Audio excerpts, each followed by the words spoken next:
Good morning, people of YouTube. I am loading up right now. Had an excellent night's sleep. It poured buckets last night, so again, kind of happy that I opted for a hotel because it would have been awful packing up in the morning with everything soaking wet. Lady was super nice at this hotel last night, and she upgraded my room without me even asking, and I had like this mega huge room that had like 2 rooms built into it. It was super cool. So I gotta hit the road. It's 5 a.m. actually. That's why I'm trying to talk quietly. Gonna make it home today.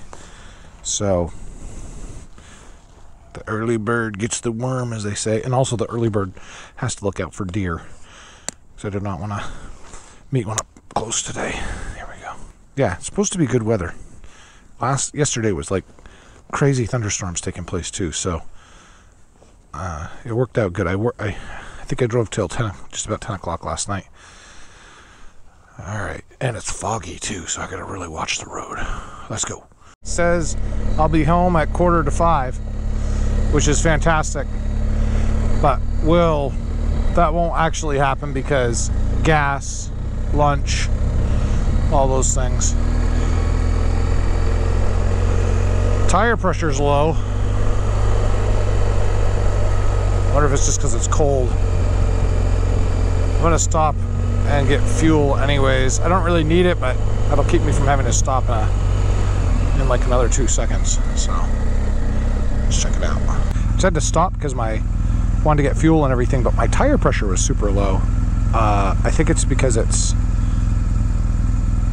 colder than the depths of Hades, but it's 64 degrees. It's not super cold, so I shouldn't have lost so much air pressure, but I was like down 6 points in my rear tire and 4 points in my front tire, so I just adjusted it with my compressor. Best tool ever. The compressor battery bank thing that I bought is awesome. It has a jump starter, it has a battery pack, and it has an air compressor, so you can use it to charge stuff. You could put your tires up, and you can also jump if you get broken. But anyways, I was just looking at my map. When I get into like 90 and 87, I'm gonna have to make a decision if I want to go down and across Massachusetts or if I want to go straight across and go through Vermont. And I think I might do that. I'm just gonna see what the extra time is like. I'm saying I might do it right now. What'll probably happen is when I get closer to that, I'll be like, no, I'm not doing that, because it's I'm gonna be tired. I really don't want to hit a deer, and it's foggy.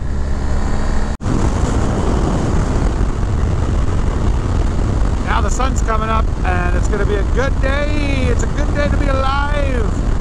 Woo! My windscreen was so full of bugs last night, I could barely see anything. I didn't realize how bad it was until I got to the hotel. I literally had been wiping my windscreen off with my hand, and it was just like making this paste all over the windscreen. It was disgusting. I'm hoping that the sun comes up, it'll burn this fog off, because this fog is awful. Hey, this is cool looking. Sun coming up.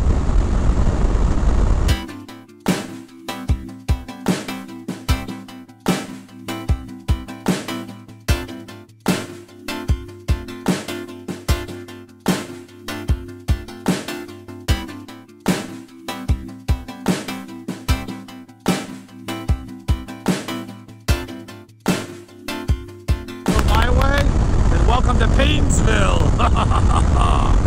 I hear this place has great conventions. Hey, welcome back to Pennsylvania. Fuel, and there is a stick on the fuel thing. In case things get rowdy, you can start beating people with it. I don't know. Just got gas over there. It's $3.45 a gallon. The filling station off the side of the highway is $3.89 a gallon. How is there that much difference? That's crazy. And when I went to get back on here, there was no eastbound entrance, so you actually had to go around and do a U-turn. No big deal, we got it. I'm just gonna say too, there's a lot of wineries around here. Oh, welcome to New York! Now get out. There's a lot of wineries around here. We're in the Niagara Falls area. They make a specific type of wine around here, which if you ever get to try is just amazing. And it's called ice wine. My mother-in-law actually told me about it. And ice wine is wine that is made after the frost. The grapes are left on the vines and then they freeze and then they harvest them. And they make wine out of it. And it's amazing. It's almost like a cognac. It's really good. And I'm not a wine drinker, so hey, I'm your biggest fan.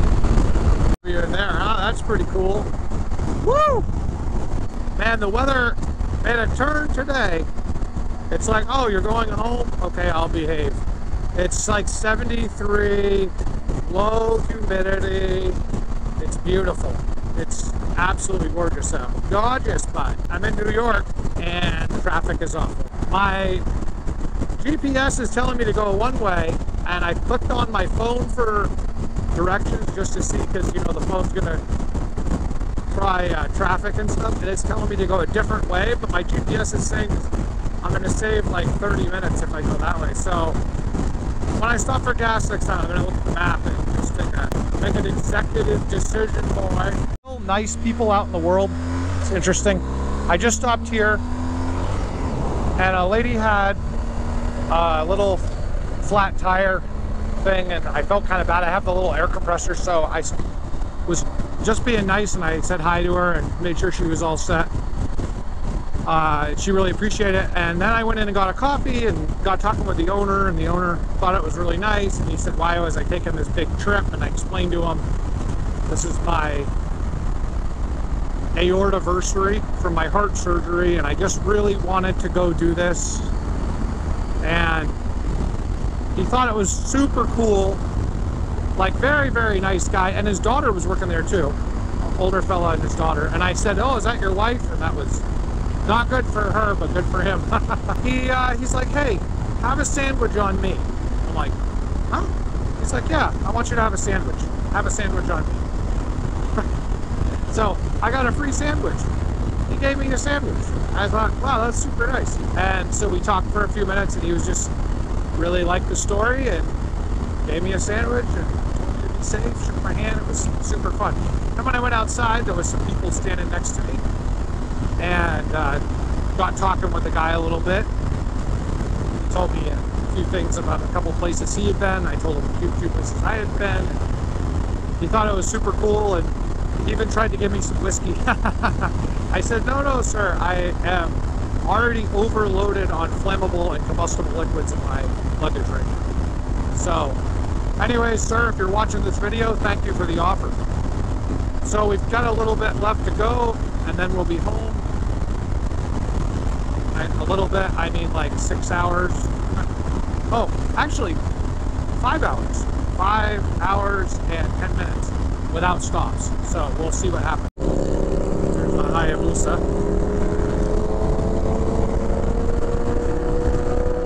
Yeah, they're cranking.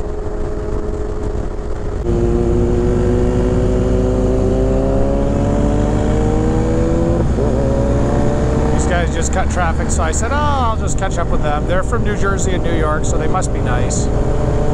Right? Those people are usually friendly. I don't know why the GPS took me this way. This seems like an awful decision. But I'm gonna put my trust in Waze. Hopefully it wasn't mistaken.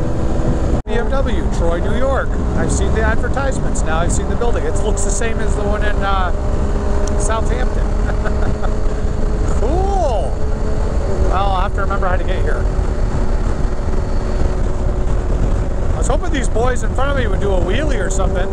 They're all completely decked out. They got the fancy boots on, the knee pads, the aerodynamic backpacks. Oh my word. but I don't think they're going to do anything. Oh well. I would never encourage anyone to do a wheelie. This store right here is called the Big Moose Deli and Country Store. If you ever get a chance to, stop there, it's cool. This is Hoosick, New York. They tote that as a Vermont country store, and when you go in there, you're like, hey, you know, we're not in Vermont, and they're like, yeah, we know. Vermont's right up here, though. Anyways, the joke here, too, is, who's sick? You sick. You're sick, bro. So GPS told me this is 20 minutes longer than staying on the interstate and going through the outside of Boston. Yes, please. I looked at a map. This is definitely a better way. I think you would agree.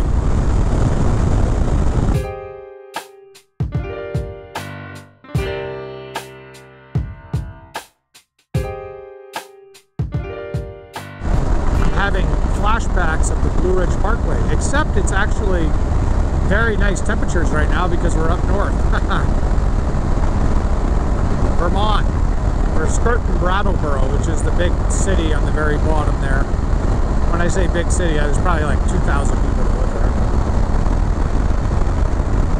And Rutland is back there too. Rutland's kind of a cool little place. Just getting stuck in a rut. Get it? Ah.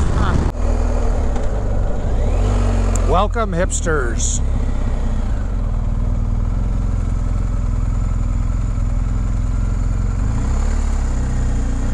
Super Mario and his mom.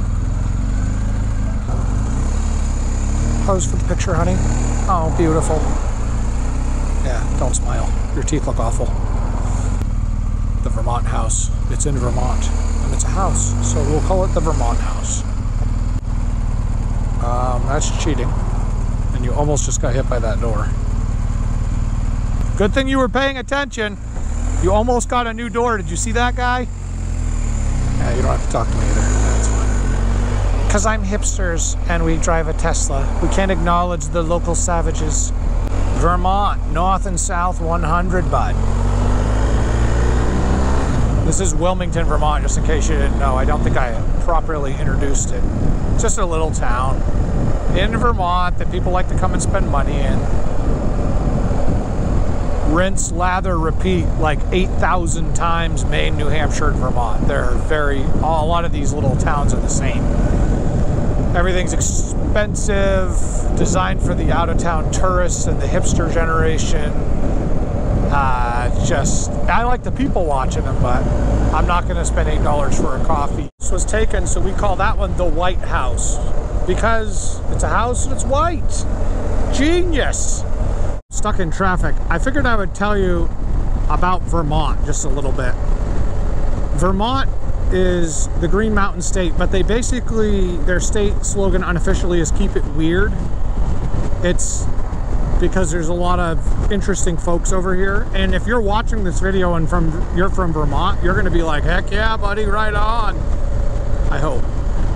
So Vermont is very granola. It's very green. There's a lot of people that feel that they are at one with nature, they're above the law, they're sovereign citizens. It's just an interesting dynamic. Very interesting dynamic, to say the least. But here's the deal with Vermont and Maine and New Hampshire. We have rednecks all up here. This is the deep south of the far north. I mean, this is just like the rest of the places I visited, except it's cooler. And people aren't, I think that people are a little bit more uptight up here. They're not as friendly as down south. So the difference between Vermont and I would say Maine and New Hampshire, because Maine and New Hampshire are pretty similar in their redneck rating until you get to the coast of Maine, and that's the lobsterman redneck. That's the down east redneck. He is super duper harsh, cannot talk without swearing, and smells like a bait bucket. And also just continually ripping butts to the point where his fingers are stained with nicotine. Inland, regular redneck from New Hampshire and Maine, they're like the rednecks from, let's say, Alabama, or maybe even Texas. And then Vermont is like your West Virginian Kentucky hillbilly rednecks. So they're the same. We're all from the same family tree branch that broke off, but their differences are noticeable if you're looking. It's sort of like if you're really into bourbon and you can taste the different flavor profiles. They're all bourbon, but one tastes very earthy and the other one tastes different. So very similar but different. And that is your redneck history for the day. Now back to your regular scheduled ride. They were in love with the bridge, I guess. I don't know. Hey, guess what? Welcome to New Hampshire. This is the New Hampshire Bridge. It's a state law that any bridge that goes into New Hampshire has to be painted green. Just kidding. Hey, look, welcome to New Hampshire. I should stop and take a picture, but I don't want to. Good for your dye, Bob. Yes, yeah. Welcome to Cow Hampshire, as they say, bud. Yes, yeah. I'm just putting along on the final stretch of road before I get to Maine. And people are driving super stupid because it's like Sunday afternoon in the summertime in Maine. And none of them are from around here. Anyways, I want to show you this guy in this Mini Cooper up there. See the red guy in the Mini Cooper? Can you see his hand out the window? Can you see it? He has been swirling his hand for the last 45 minutes, and he keeps slowing down and speeding up, and slowing down and speeding up. You know what I want to do? I want to drive my bike right up next to his arm and break it off, and then beat him with it, and tell him to keep his pedal constant speed. It's super annoying. I mean, what I'd like to do is high-five him and be a good neighbor. It opens up to 2 lanes right here, so this will be better. I have to make a pit stop really quick and drop off some of the alcohol at a co-worker's house right here in Concord, New Hampshire. And then it is homeward bound. Yesha, bud. A KLX to KX, bud. Yesha. Got a big trailer too, buddy. It's a Tacoma for you, bud. Yesha. See? Very similar scenery here in New Hampshire. That's what I said. Rednecks are rednecks. So I just stopped here at my friend's house, and guess what? He's not home. What in the world? He said he was going to be here. So I might just have to crack open these bottles myself. In bag number 1, I have Jefferson Quadruple Oaked. In bag number 2, I have Woodford's Reserved Special Double Oak version just for the gift shop, just for this week. Where is Greg? Where is he? I'll be right there. I'm here all day. Where is he? He's the magic man. Now you see him, now you don't. He said he's 30 seconds out. Oh, there he is. There he is. In all his glory. In all his glory. Check out this creation right here. Look at that thing. Woo! Yes. Mountain man, 100%. 1000%. Okay, so I've got a story to tell you just briefly. Woodford's Reserve is my favorite, and I was so excited to visit there. I've been doing this trip kind of on a budget, obviously, just because when I was at the Woodford's Reserve, I think I might have already mentioned this, but a very good friend of mine, Greg, who I work with at the fire academy, he's since retired and moved on. He was the best guy when I was sick. He called me, FaceTimed me when I was in the ER, or the ICU rather. And I mean, he helped me keep it together. It was amazing. He's a very good friend. He's been a good mentor at work as well. And anyways, so he really likes bourbon too. So I sent him a text message when I was at Woodford's Reserve and sent him a picture of the logo in the gift shop. And I was like, hey, check it out. Look where I am. Ha ha ha. And he called me and said, hey, if you wouldn't mind, is there any way you could pick up a bottle of something special for me? I want something a little over the top, you know, just something special. And I said, yeah, sure, I can do that for you. I'll see what I can get you. So I talked to the tour guide for a bit and said, you know, hey, when I was in hospital, this guy really helped me out. He's a fellow firefighter. Is there anything that you guys have that you're not really showing that would be really cool? And I just, this guy's real special to me. I want to get him something. And so he said, well, hold on a second. And he goes in the back room and he comes out with this like special bottle. And it was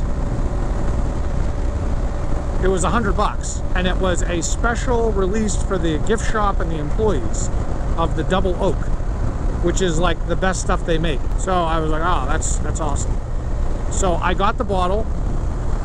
I texted Greg. I said, oh, I got a bottle for you. It was like about $100. He said, yeah, that's great. I'll Venmo you. And I said, okay, no problem. So I got it. Here's where the story gets fun. So I just stopped at his house, right, to drop it off.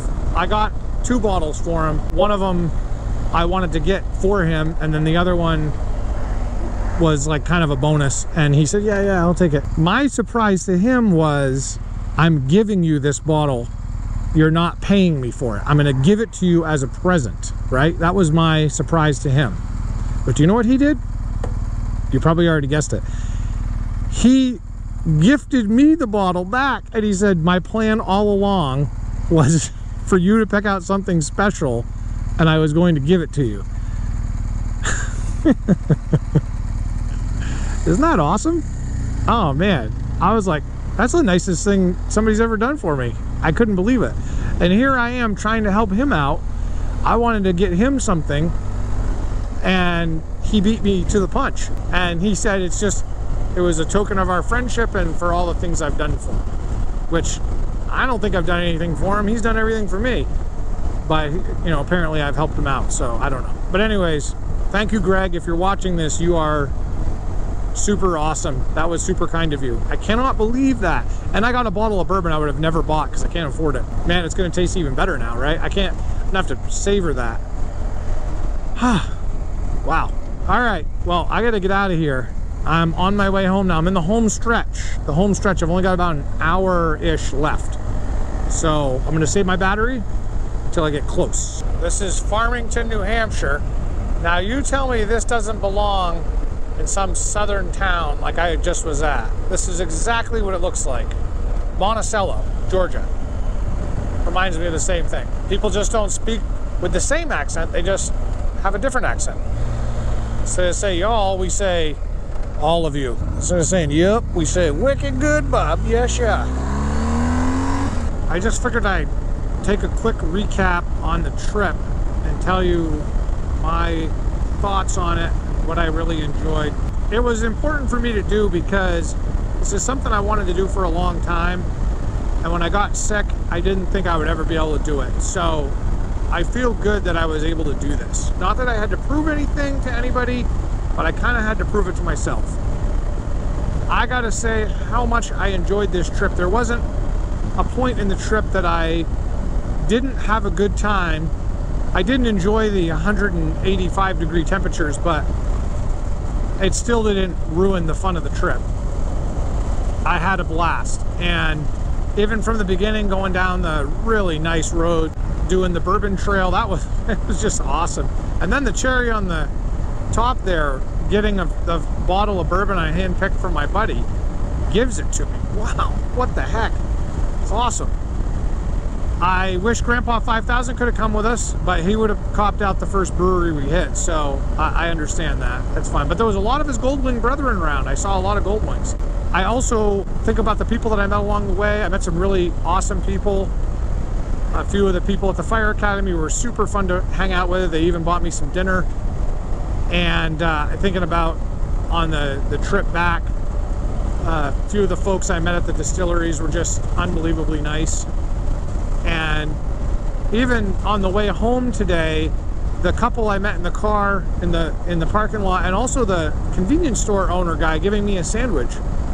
I mean, it was just so nice. I'm very appreciative and very happy. I hope you have enjoyed this video series on this trip. I know I sound like a dork sometimes and ramble on, but I do enjoy your comments. I always enjoy reading them. you know, just get out there and ride, especially if you're dealing with something in your life and it's difficult. Just get out there, because it's such a connection with not only our Creator and the earth, but also the fact that you're by yourself and you get to really think about things. So I really enjoyed this trip. Really did a lot of mind clearing and really thought about a lot of the bigger things in life. And not to get worried about the small stuff, right? Don't sweat the small stuff. Well, again, thank you very much. We're about to end the trip right here. The world's famous one and only Boonies Country Store in downtown Shaptown.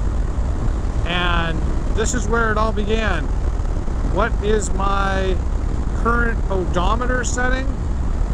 Our trip meter? 3,618 miles. Eat your heart out, people. You! We did it. We did it. And now we're going to get some fuel. So until next time, folks, you know, ride safe.